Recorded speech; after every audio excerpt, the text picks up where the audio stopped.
Hi, this is Derek Harp, the founder and chairman of CSA and the host of the CSA podcast show. And today I am excited to interview Rick Kaun, VP of Solutions at Verve Industrial Protection, for another in our series of security leader interviews.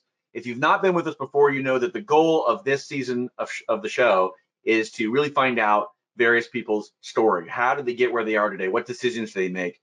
And we hope that it is interesting to everyone in the industry to hear people's personal stories, but also we hope it is very impactful to many of you who are making career decisions. And you can pick from some of these interviews things that you might choose to do to enhance your career and move yourself forward. So Rick is fundamentally he's a father and a husband and an outdoorsman. He lives in a great part of Canada, which we'll talk about, where you can get to beautiful outdoors and do hiking. But he's also a hockey fan and a dog lover and a traveler and a boater. And a well-rounded guy. He's a straight talker. He's known for just getting right to the heart of the matter and sharing what he thinks in an honest, authentic way. And near and dear to my heart, he's also a smoker. I started that when I moved to Georgia, and we both have big green eggs. And if you don't know what that is, it doesn't matter. But if you're a smoker, you know what they are. And so anyway, welcome to the show, Rick. Oh, thank you. Pleasure to be here, Derek. It's always great to chat with you. And you're right. We both get to know more about each other every time. I guess we're like onions. Hey, there's layers. We got to just keep peeling back and learn more and more about each other. So, well, absolutely. And that has been one of the greatest outcomes for me for doing these is even people I've known for some years, sometimes, 20 years, I still have learned things that I didn't know. And that's just an honor and a privilege to be able to do that. And you all have had great things to share. I mean, every single one of these episodes, there's been at least one, what I call golden nugget. And it's like, bam, there is something that there are certainly many people out there could emulate or choose to do as well that might enhance their career or just give them a new idea of a direction they could go. And we have people in our community at all levels, but certainly at the entry level or at the early stage of their career, we have plenty of those folks. And so taking the wisdom of the few and sharing it with the many is certainly one of the goals that I have for the show and for CSA in general. So you're a great candidate for doing just that. You've been at this problem space for a while, and you're a heck of a nice guy. So hey, we'll take that too. Yeah, we'll see about that. Depends who you talk to. Again, appreciate the opportunity. CSA is to me, it's the epitome of what this market needs and what I try to do. So and that is educate and share, because there's not enough awareness and not enough people and not enough activity. And so the more we can do it, the better off we all are collectively. So I appreciate the opportunity. Well, awesome. Let's get into it. So I always start with the same, sort of statement that some of the superheroes today are cybersecurity professionals, and every superhero has a backstory. So what is your backstory? I think you grew up in Edmonton, Canada, right?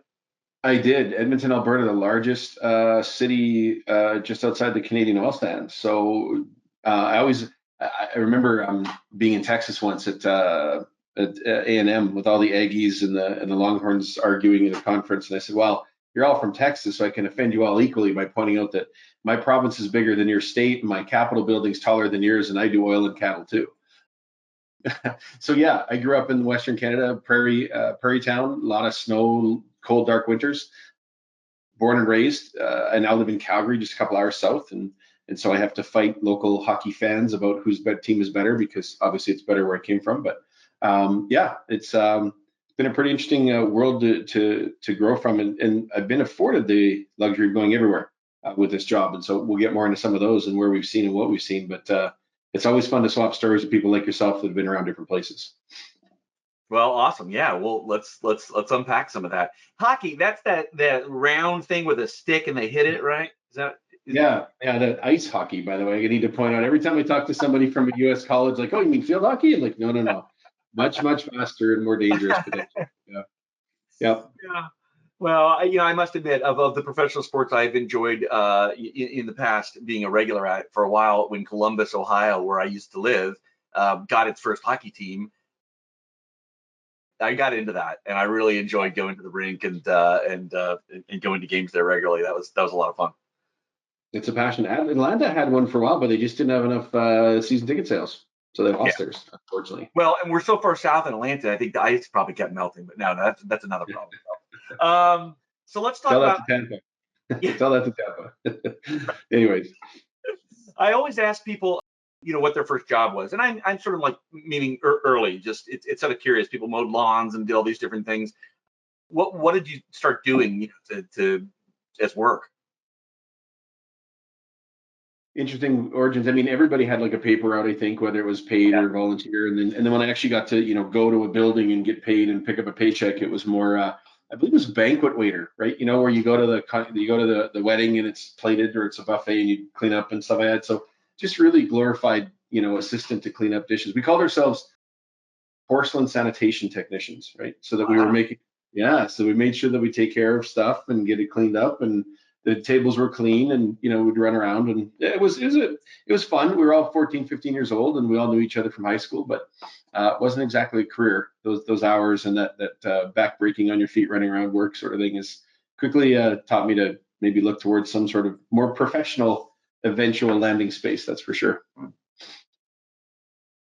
Let's talk about that. So, hey, I'm curious. I know that I already know a little bit about you. I know that you don't go into a technology degree. Is technology introduced at all during your early years, or not yet? So funny enough, in grade 4 or 5, I was in a 4 or 5 split small school, and the teacher's like, "Hey, you kind of get tech." So I was the computer lab administrator for the grade 4 on Apple IIe's, and I remember writing a program that kind of looked like Galaga, where you did the arrows left and right and the space bar to shoot things. So yeah, you could say. I mean, I wasn't a whiz at it or anything, but it certainly has been around for a while. Yeah. Oh man, I remember those old school networks and just the rudimentary stuff we were doing. That was exciting at the time. The big thing that one of these things that just is in my mind is when somebody taught me that the what is it, 5 1/4? What were the large side Five and discs? a half copies. Yeah, yeah, yeah. And if you took a paper hole punch and clipped out a little plastic piece on the other side where the little indentation was, you could double side. They were, in fact, double sided. I mean, they were Yeah, a bit ready for double siding. They just wouldn't read unless that little plastic thing was clipped out with a paper hole yeah, punch. yeah. Uh, Exactly. you go to school, University of Alberta. I think this is really important for people who maybe tuned into the show that are saying that are either recently graduated or are in college and saying, "Oh, I'm not in a technical degree. Could I ever get into this industry?" You have a story that doesn't start with a technical degree and ends up in this arena. Yeah, exactly. Yep, you're absolutely right there. I actually had started in an arts degree in university. Wasn't quite sure what I wanted to be when I grew up, but needed to get to school and not just hang out as a bartender and party all weekend. Took a few years, and I thought, hey, it would be really cool to be a sociology professor.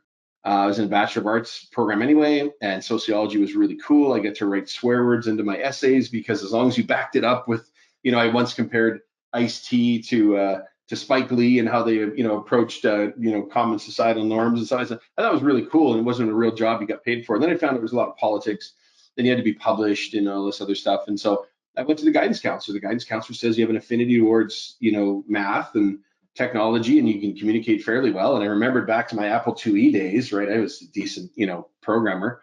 So I went and I started looking, and I tried a Bachelor of Science at the U of A.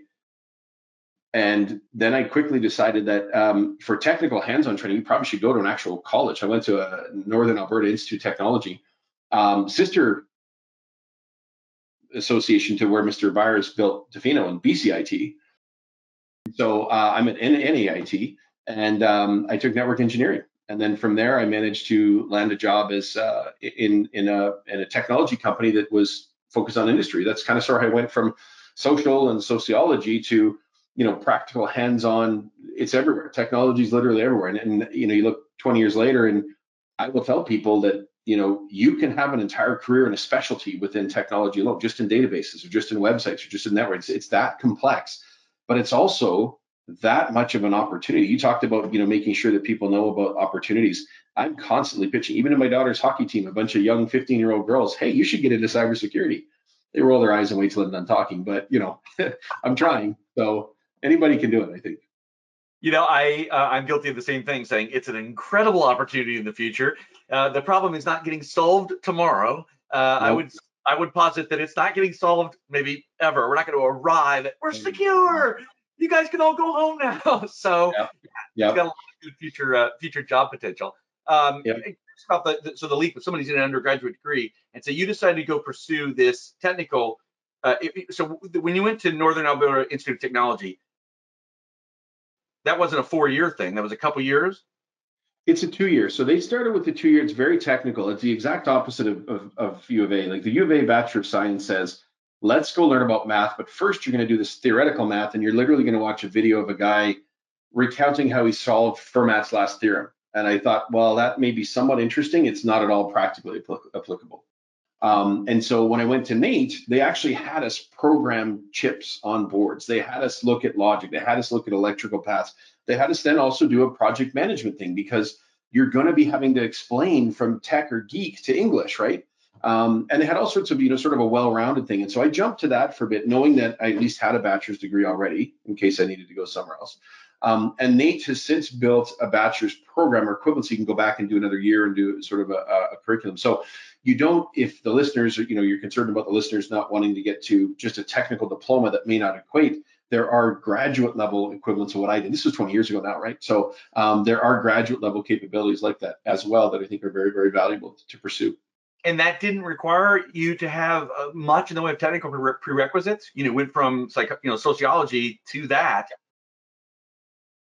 No, well, I had decent enough marks, prior to university in my math and sciences anyway, that I applied, and in between my proposal letter and a couple of references and, my transcript sort of thing, I was able to make it. The prerequisites weren't that bad. That particular college is a common first year and then a specialized second year. So once you were in the first one, as long as you did okay, you could kind of pick your second. Yeah. And I picked working because I didn't want to sit at a cube and do programming and stare at a wall with headphones on. No offense to programmers. They are legitimate geniuses when you find the good ones. But I much more social. I wanted to do something more along the networking, where I would work with people and figure out their problems and design a solution for them, sort of thing. So that's kind of why an affinity towards that, but no technical prereq necessarily. Yeah, so I think that's an interesting takeaway. I think of all the interviews I've done so far, that's another nuance to sort of the path. None of your paths are identical. And so that's where somebody could then, go seek something. Now there's far more cybersecurity programs as well that didn't exist, and they exist now in many credible places. So you can go and augment whatever it is that they study, whatever their formative college degree was in. They could go augment with something that's not as big a time commitment, and then leap from that into, like you said, into many different subsectors or sections of this, which I find exciting. I think I share your idea that it's not like you need to become a master of all of this. In fact, you could go off in directions, and more often than not, and we'll get at the end of the session, I ask about sort of future gazing a little bit, but with machine learning and AI and all these sort of really interesting quantum computing, there's stuff that's just coming right now that's going to be exciting. It just made me think of something. Here's another topic for a debate someday. Maybe we want to do a panel session. Cybersecurity as a discipline, I once equated, because I went back to NAIT and I part of the advisory committee and the steering committee to revamp the curriculum for future classes, right? I was one of the advisory panels for that course once I graduated from it. And one of the things I advocated, especially at a technical school, the parallel, we always talk about the parallel to safety. If I were to go take welding at that school, I would have a safety course very first and foremost. And there would be 10% of my mark on every project after was geared on whether or not I did safety correctly. Should cyber be treated that way in anything we're taking for technology, as opposed to its own discipline that's isolated and siloed or bolted on after the fact? My view is yes. I think cyber should be a component of everything. I'm going to build a database. I'm going to build a website. I'm going to architect a network. There should be 10% that says, did you do it securely? I'm on my soapbox fully now. I get it. But this is something I'm passionate about, that, as a podcast or panel challenge, I'd love to come back and debate that with some of the other fellows, if that's an option. But to me, security needs to become an underlying table stakes to anything we do. Yeah, there's specialties within it, machine learning and incident response and threat intelligence. But the basics need to be there, and I think everything. So, to your point, I can go and specialize in anything, but cyber itself probably should permeate at least everything to some extent. Oh, well, I just wrote some notes down. I think that's going to be an excellent panel. It's not the first time the success of safety culture has come up, but this idea of doing a panel and a discussion, like how much can we emulate what they did over quite a bit of time to go from high, quite a few, I guess, safety incidents, right? I don't know if it was in the 70s or whatever. And they said, we can't keep having this, right? Even loss of life. So safety culture became ingrained in certain industrial verticals. It became absolutely how things are done, right? And so what can we emulate from that? I don't know that it's one to, it'd be a great debate because probably as soon as somebody says we should do exactly the way they did that, there'll probably be somebody that says, here are some exceptions. It's not quite the same, but there's clearly some stuff that can be taken from that. Oh yeah, and I always joke when I'm on a panel or at a presentation. I said the day I drive up to your operating facility and I see two signs, one that says X number of days since safety incident, and one since we patched a critical patch, sort of thing, There's 485 days since last safety incident, 1,200 days since we last patched a critical vulnerability. Unfortunately, but yeah, that's we agree. All right. Well, so you go from Nate to Honeywell, and unlike some who security and industrial control systems, or one or both of those, merge into their career path later. Sometimes it's security and later industrial comes in, or it's industrial engineering and later security. You jump right in, and there's not many people that can say 21 years ago. You jump right into security fairly early. It sounds like in the Honeywell experience, security for control systems was what you were starting to focus on, and that's early. Yeah, so a little background on how that happened. I graduated from Nate, and a couple of buddies had already had interviews at Matricon. I don't know if you remember Matricon. Matricon was based in Edmonton, actually, its headquarters were there. And I actually got hired as internal IT, so help desk, junior help desk guy, changing passwords, setting up new users.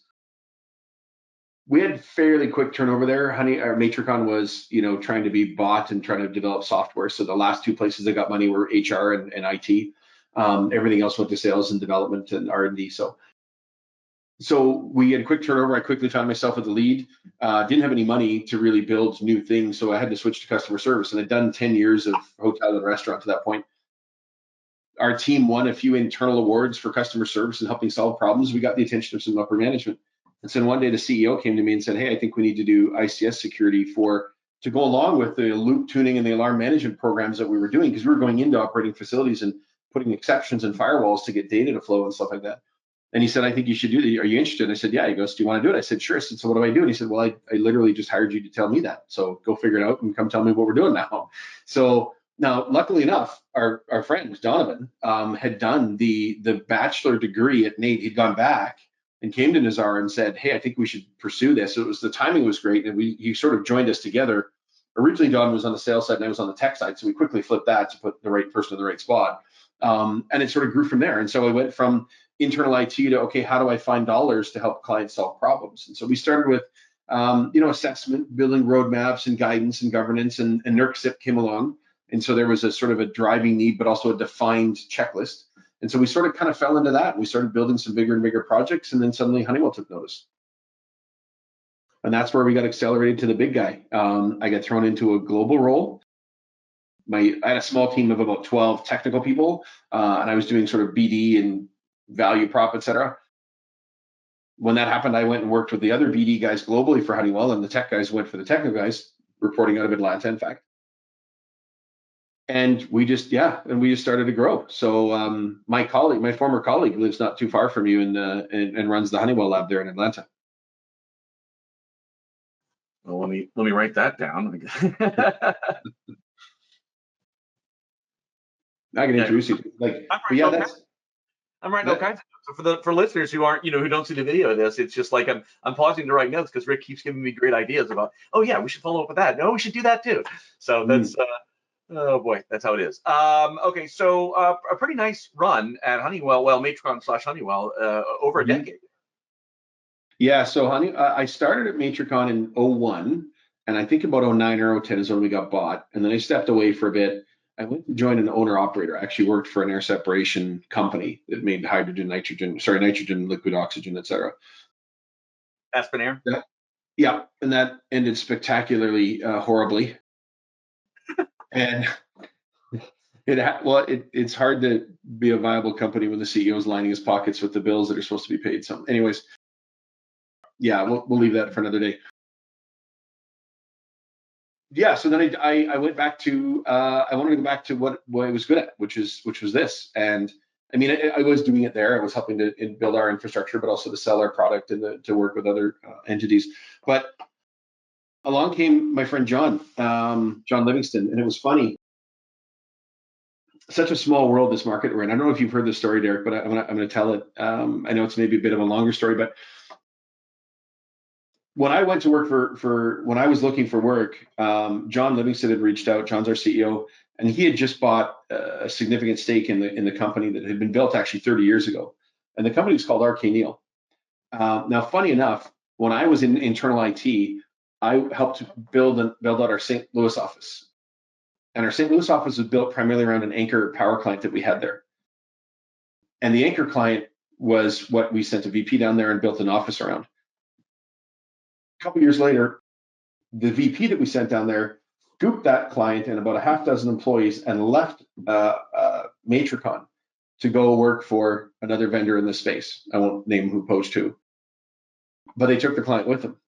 And then once that VP and the new outfit didn't do so well at serving that client, this upstart guy, RK Neal, comes out of nowhere. His name's Bob Beavis. Bob Beavis was a former GE Westinghouse. He's an electrical engineer. He'd been working with the EEI and AECI and PSGC and all these places. Suddenly he comes running in and he wins back that big client, takes it away from this not so great environment. I remember at the time kind of laughing like, oh yeah, because we felt betrayed by the guy taking our anchor client. And we still didn't have it, but at least he didn't have it anymore. Turns out, fast forward, here's John who bought into RK Neal, and I'm now going to be employed by the company that was this upstart guy way out in the middle of nowhere that I'd heard about or run across 15 years ago. So it's a really small world, this space. You want to be careful who you talk to and how you do it. But John bought 3/4 of the company, and I joined about 5 years ago now. We have doubled and doubled in the last 5 years, even despite COVID. And to me, wearing my practical hat, what I tried to build at Matricon is anybody can sell you a software or widget or transfer paper or software services for POs. When you actually make a difference is when you help build sustainable programs. And Verve is a different approach. It's much more of a programmatic approach, and it's what I was hoping Matricon was going to build. And then when we got bought by Honeywell, I was told, oh, you have an idea and Honeywell's got money, this is going to be perfect for you. But 9 or 12 months later, I'm still pitching the same thing and nothing's moved, right? So I kind of fast forwarded by going here, and I think we've got a much better view of what the future of security looks like. I'm not trying to put the day job hat on, but I mean, to me, security is a program. And if you don't help solve the problem, you're just selling widgets. You're just looking for renewals and you're just trying to trade paper and make money, right? And the real difference, and I know I'm foreshadowing in the future, but what do we need in the future? We need meaningful and sustainable risk reduction, which I think eludes a lot of people still. I think it does, and we could point to a variety of problems, that contribute to that. Let's touch on something you mentioned, because I think it's in one of these areas of sort of the gold nuggets I'm always trying to mine out of these interviews, and that's around, I would put it under networking, and that term is such a generic term, but you're talking about the quality of your relationships and not burning bridges. It's got a positive, it's two sides of a coin. Don't burn bridges as much as possible, but also it's invest in the quality of your relationships with people. That's very much compatible with my view of my career, not just in this industry, but in entrepreneurship. Is you never know when relationships will matter, and so you do your best to maintain quality relationships with as many people as you can. And it is a small world, and I'm shocked sometimes at how small cybersecurity industry can be, even though it's grown incredibly rapidly since I got it in 1997, got into it. It's still, you run into people and you're like, oh my gosh, wow. Or there's 1 degree of separation. That's every week. Like, oh, so-and-so, so did I. We work together. That's real common. So the idea of people that we work with today, if you have a long view, if you're earlier in your career especially, do think in terms of, I don't know when I'm going to see these people again. Exit jobs gracefully. Do it quality. Don't slam the door on your way out, right? Yep. We almost brought in a junior guy, but on his way out, he posted all sorts of incendiary crap on the Facebook page of the company and swiped a client list. And it's like, don't touch that with a 10-foot pole. I don't think he's working in this industry or ever will again. I mean, something tangential somewhere else, but that's just spiteful and not good human behavior anyway. But this one especially, you never know who you're going to work with or against or for. Sometimes, we come full circle back to, hey, we went head to head on these last 3, but now this client wants us to work together, and we're side by side on 70 sites for the next 18 months, deploying a combination of what they do and what we do, right? So, and in the end, it's better for the client. They get the best of both worlds, right? And if we can bring our strengths and learn from each other, then that's better. It's when we start to draw these arbitrary walls and get into competitive crap that it's it's what I don't have a lot personally have a lot of time for. Hence my comments. I'm a straight shooter. I'd rather say, look, I'm good at this, I'm not good at that, and that's decent for these things, but it's not great for those. You make an informed decision. If you don't like me, I'll talk to you later, right? So Yeah, yeah. I'm sort of wired similarly in that regard, I think. Let's talk about some of the challenges on this journey that you sort of just mapped out for us. What are some challenges, and how did you overcome them, especially from a perspective of like your career journey? Does anything jump to mind there? I've got other things I can sort of words like mentorship and things I can draw out some other experiences, but just curious if I just say challenges and navigating them, anything come to mind? well, I mean, challenges is such a wide topic. I mean, to me, my biggest challenge has been and always will be, and I think yours and everybody else in this industry, is the education and the awareness, right? When you break it down, what we do isn't rocket science, but all of the obstacles required to get to where we need to do what we should be doing never seem to abate. And I remember talking to another industry insider that I know you know well. I'm pretty sure he's a fellow as well. Sort of self-congratulatory high five at one of these events, said, "Yeah, oil and gas has this figured out." And I said, "Really?" Because I know that, good buddy of mine who's got a global role with a super major. I've seen his network diagram at one of his, Indonesian plants, and it is not at all corporate standard. So, you know what I mean? We've got a long ways to go, and it's not trivial. Overcoming inertia, we went to do a POC somewhere, and the guy said, "You're not touching my crap. No one's putting spyware on my stuff, and there's no way IT's in my world ever. Forget it." Click. The conference call was over. Or people want to do the easy, hit the easy button and say, "Oh, this is quicker, faster, cheaper, easier." Never mind, it's a fraction of what you actually need. I can't tell you, Derek, how many people I'm talking to right now, finalizing proposals and working on content, that have gone down the easy button route and are now back a year, 18 months later. Maybe new people in the role because the ones who made the decision are gone, trying to do the right thing now. And that's the challenge. At the 20,000 foot view, the biggest challenge is education and overcoming inertia and helping people to see that they should be doing this and how they should be doing it, how important it is. If you want to take it a different angle, there are difficult people in this world. I've had two clients from the same company, two different divisions. One used to say, like literally, I'd show up to buy him lunch. He'd say, "Oh, hang on a second." He'd open the door to the control room and say, "Who's coming for lunch?" "Vendors buying," to 30 people, right? Like that's just how he treated people that were in sales. And the other one, we sat literally on a Naugahyde bench in the lobby of his headquarters in some nondescript brown 2-story building in the middle of nowhere. And we said, "Look, you're coming down the barrel of 100 things. I'm pretty good at 60 or 70 of them. 20 of them I know a bit about. I'll help you pick. The other 20 I don't know, but you let me be first right. I'll make sure that you have a program." He said, "Deal, we're done." We still have a relationship today, 8 years later, and we're expanding and expanding into different business units. And to me, the challenge is finding that genuine ability to connect and to do the right thing and to know when to start and stop, right? Never mind all the other obstacles about budget and awareness and, well, cyber doesn't make us more oil or more money. Those are all absolutely prevalent. But to me, it's a personal thing, but I have a problem with people that have agendas outside of, here's the problem that we're collectively trying to solve. Like he would put in the bad guy would put in a scope for all this equipment, and then when we get the order, he'd say, "Okay, but hang on, downgrade them all and add 20 new big giant flat panels for my team." You know what I mean? So it's the same $1 million, but we're reallocating it so he could get this swag on the side. And I have a real problem with that. And maybe I'm just being too much goody two shoes Boy Scout there, but I have multiple challenges, I guess. Yeah, it's interesting. The people in the end of the day, my view is a lot of our challenges are people challenges, right?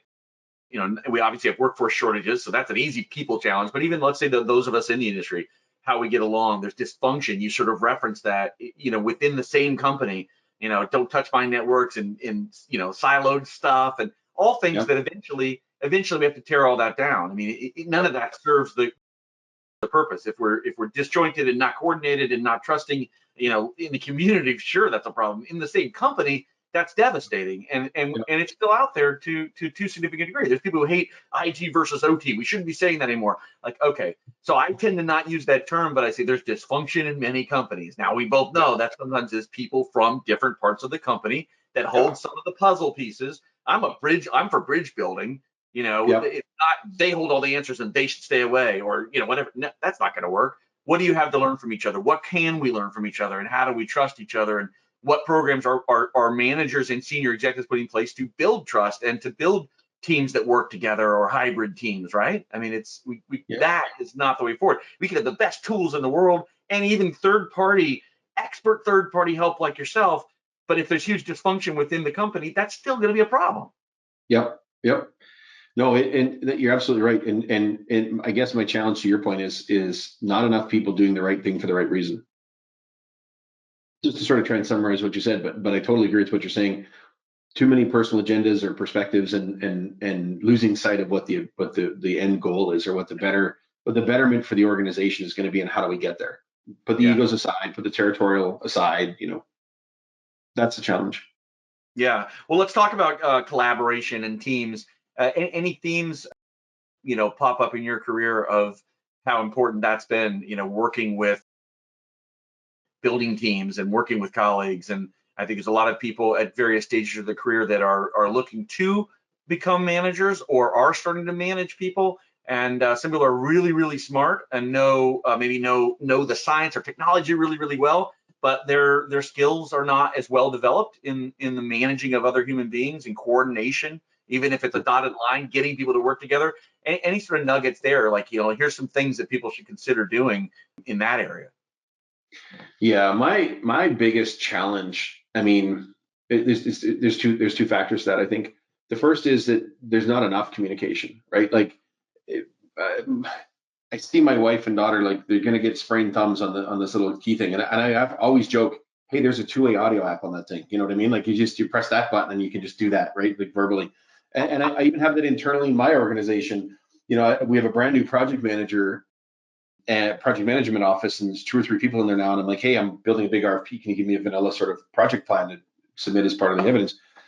And like, yeah, I'll see what I can do for you. And that's the end. And it's like 2 days later, and I'm like, oh my God, do you have anything? Like, what's going on?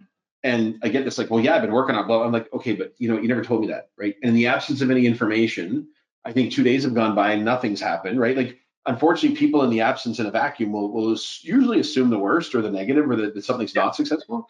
And so I advocate to every single person I work with, pick up the phone and communicate. Pick up the phone if there's a back and forth in emails, like, what, let's just get on the phone, right? Or even if you haven't managed to do anything this week, like, I'm going to do this right after today. I have a proposal I promised the guy on Monday. It's now Wednesday afternoon, and I'll be like, hey, got a little delayed, but I promised to have something the next 20. And even though nothing's really happened, he at least knows I haven't forgotten about him, right? And so there's a huge, huge deal that I think people forget in this instant message, TikTok, Snapchat, little snippets of things, that a super quick conversation can sometimes change literally everything. I once went on a corporate retreat with a guy from a different department, and we used to kind of sort of hate each other. We never really worked together. We're thrown on the same team. We had to do this problem solving. At the end of it, we just kind of looked at each other and said, damn, you're pretty smart. I like working with you. And he said, yeah, same thing. And to this day, we're still friends, right? But we never knew until we actually we're forced to talk, right? Yeah. And the second aspect, though, was, and this is a nod to some of what we talked about prior to this, is that some people are really good, and it may be that,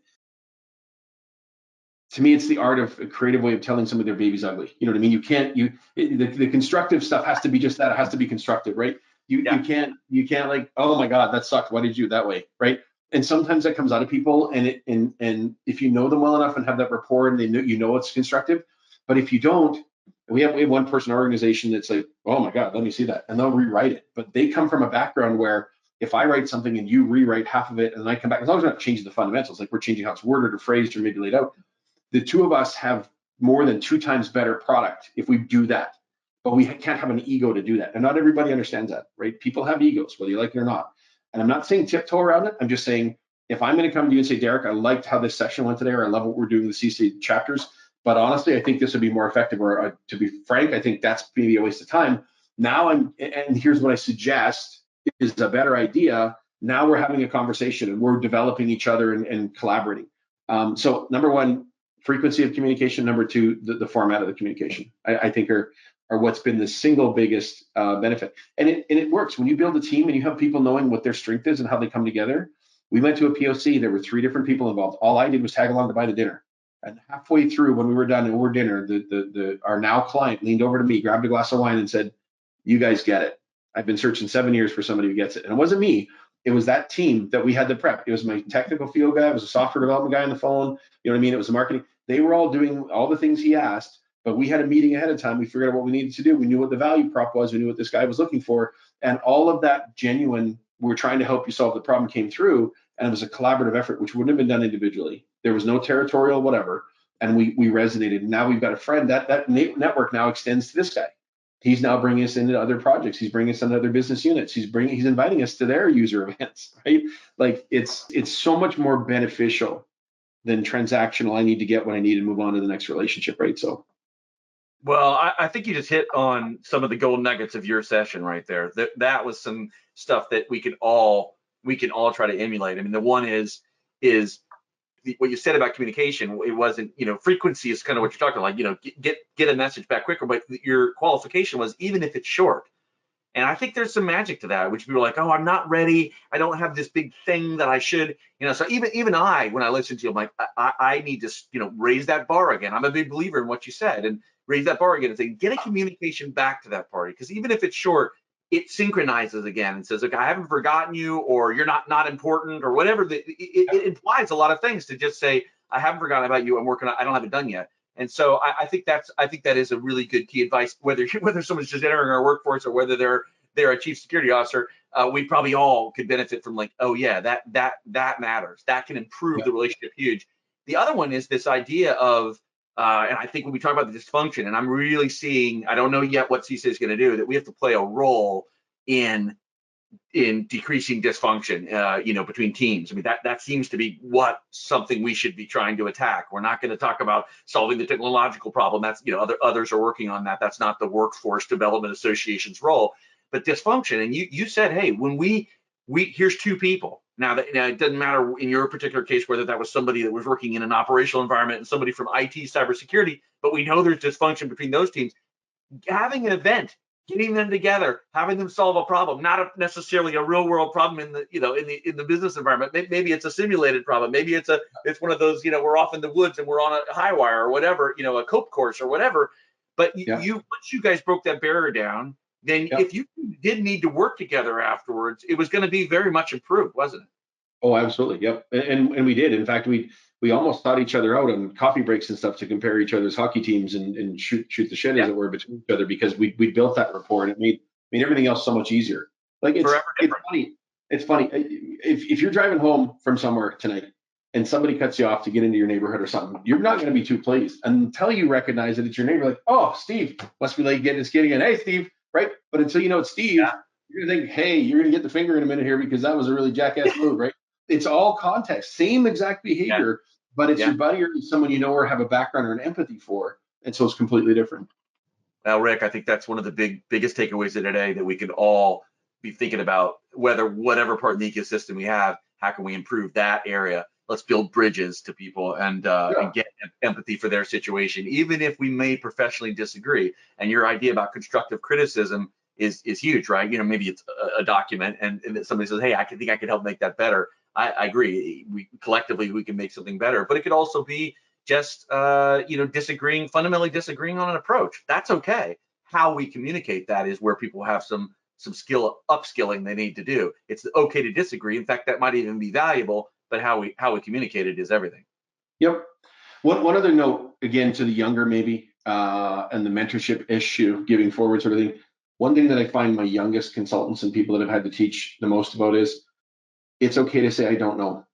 It's probably better to say, I don't know, let me get back to you, than it is to make something up or be seen through as to not knowing or not lying, because I don't want to be that, but it's a complex world with lots of nuances, and the ability to answer everything that anyone ever asks you is not reasonable. So be comfortable in your own skin, be humble and say, yes, this is what I know, this is what I don't, but I can get back to you, sort of thing, Well, that was formative in my military training, which was, I don't know, but I will find out, sir. I mean, that was in the training, and it was reinforced over and over and over. When as I heard you talk, I had these memories flashback, and I think that made sense, right? In a real world, very operating technology, missiles and bullets flying or whatever, don't pretend to know something you don't know. Say you don't know and you'll go find out. Be right up front about that. Yeah. It's key, right? Yeah. Or the other way I put it with trainees is, I'd rather answer your questions and fix your mistakes, right? It's not without exception, but in general. Yeah, yeah. So let's touch on one last topic as we're winding up, mentorship. You mentioned it, I've mentioned it. What role has that played in your career journey, giving or receiving? I love to mentor. I loved having a team and seeing them grow. I'm pretty proud of the fact that my team that I left behind at Honeywell, I was the MC at one of their wedding, and I was the groomsman at another one, right, for my team, which says something about the fact that we worked hard together in the trenches and spent lots of time together. I I love where I am now for the mentorship. I really truly believe that if you don't let your ego get in the way, you can learn from almost anybody, whether they're a threat to your role or comparative to what you're doing, whether they're something completely different. Um, and so I think mentorship is a huge deal. And one of the things I like to see, and I know you're itching to get at these from our conversations, is as the chapters open back up, and even in the regional presidents and the feeding to the other committees, love to give back and love to share, but also love to learn. One of the funnest things I've done is I've volunteered for my daughter's miniature hockey team and been part of the committee with the overall hockey generation. And what's interesting is there's 57 teams, and some of the creative team building things that other teams have come up with to do with their athletes, right? It's mind boggling. And if you think you've got your stuff figured out and here's my cookie cutter, what I'm going to do, it's fine. But it's amazing what you can learn when you talk and you mentor, but also allow yourself to be mentored. And again, it doesn't have to be always top down, right? It doesn't have to be my CEO teaching me how to better write a proposal. It can be me working with the field services guy and how he handled a particular client or an objection or whatever. And so in general, I mean, mentorship is the key component for anybody to get anywhere. And it doesn't always have to be formal, I don't think. I have a couple of employees who want their annual review by the third month of the new year. And what does that mean? And what are my targets for next time? And they're very structured, right? And they want to know, if I do 10 of these, do I get 2 of those? And it's like, that's good, but there's more to it, right? So yeah, it goes in line with the communication, picking up the phone and talking and asking and learning and that collaboration as well, right? You can get mentorship officially or unofficially, I think, in multiple venues and interactions. Yeah, absolutely. Yeah, there's capital M mentorship, and then there's small m, and it's everywhere, and there's opportunities every day for it, right? Micro mentorship. Yeah. It's not always formal. We meet every Tuesday or every other Tuesday at 1 o'clock. Yep. Yeah, for sure. Okay, well, so just sort of wrapping up, what excites you about the future? If you're looking ahead, and I always like this, maybe if you tie it in, sometimes we have people entering the workforce saying, if I want to become highly valuable 5 years from now, what should I be studying now to be highly valuable then? That's a little bit of future gazing to know, is it artificial intelligence? Is it machine learning? What can they add to what they're doing or learning in cybersecurity to be maybe in a part or a segment of this whole overall puzzle pieces, that could make them a really valuable person. And so what are you excited about in the future, and where would you point people to potentially start boning up now to become a specialist or become knowledgeable in? I'm a bit lame on that topic because I'm not much of a future gazer or trend watcher, but what I might offer is that there's so much diversity in this space. We talked about it in our pre-chat before the session. You literally can make a career. Technology has grown so big that you can literally make a career in any sort of discipline if you wanted, right? It could be just database, it could just be firewalls. I mean, we got a guy who's a CCIE. He's booked 6, 7, 8 months out, right?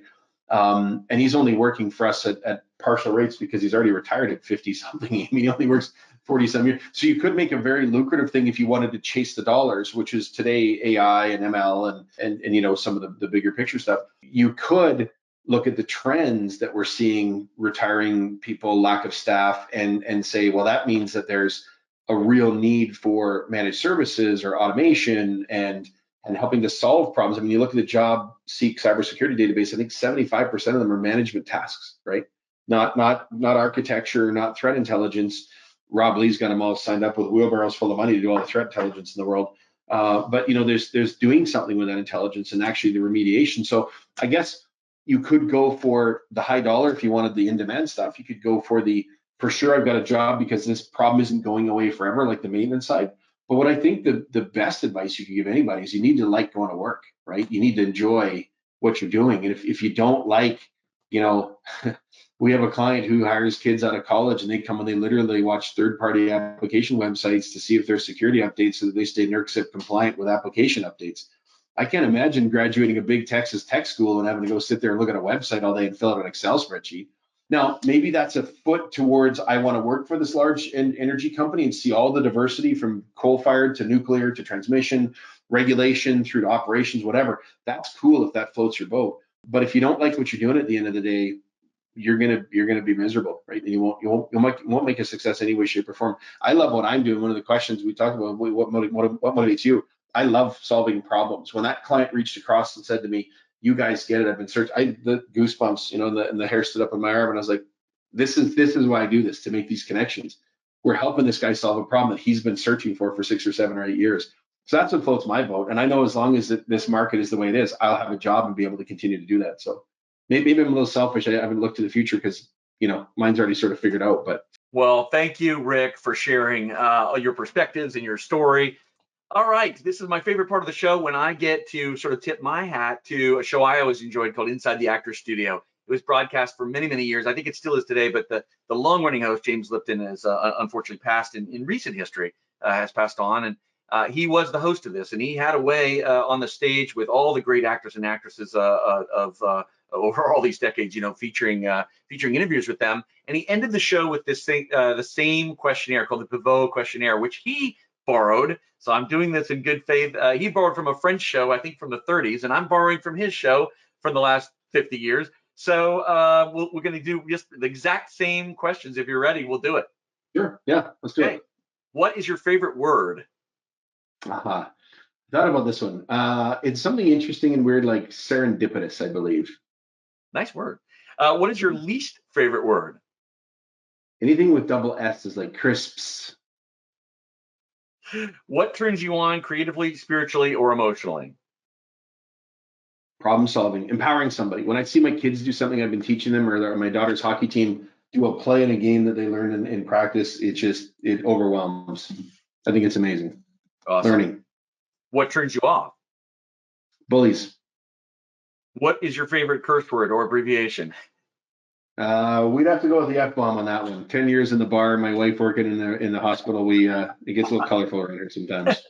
What sound or noise do you hate or do you love? What sound or noise do you love? I love the sound of popcorn popping. What sound or noise do you hate? My nieces with those little bubble pop things, which sounds very similar, but they're slightly different and very annoying. What profession other than your own would you like to attempt? There's two on this, but since I haven't done it before, the attempt, I would want to be a pilot, fly planes. What profession would you not like to do? Funeral home director. And if heaven exists, what would you like to hear God say when you arrive at the pearly gates? I hope he'd say something like, good job, you made a difference. Positive, that is, right? Yeah, some sort of welcoming, yeah, good job, you made a difference sort of thing, I guess. Awesome. The controls on these pearly gates seem to be not secure. Could you take a look at them? Yeah, that's right. That's right. No, I would like to trot out my friend's joke that says the closest I've ever been to a control system is the elevator at this hotel we're about to go stay at for this conference, right? So I would play dumb on that one. I always like to say, I don't want to be the smartest guy in the room because they're the ones that have to stay late to fix the problems, right? Like I'll show up for the party, but I get to leave when I'm done. So leave the smart people to solve the problems. That's not me.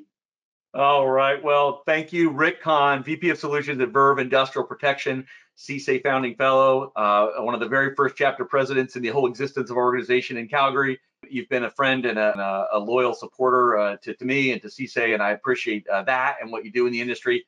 Thank you, Rick. We'll look forward to more discussions and ideas and building the future out together. No, thank you. Like I've said before, I'll say it again. I love what you're doing. I love the notion. There's not enough of us. We need a network. And so every chance we get to do this, I'm game. So I appreciate the opportunity and the time today. All right. Well, take care and be well, my friend. See you soon. Thanks. You too. Take care.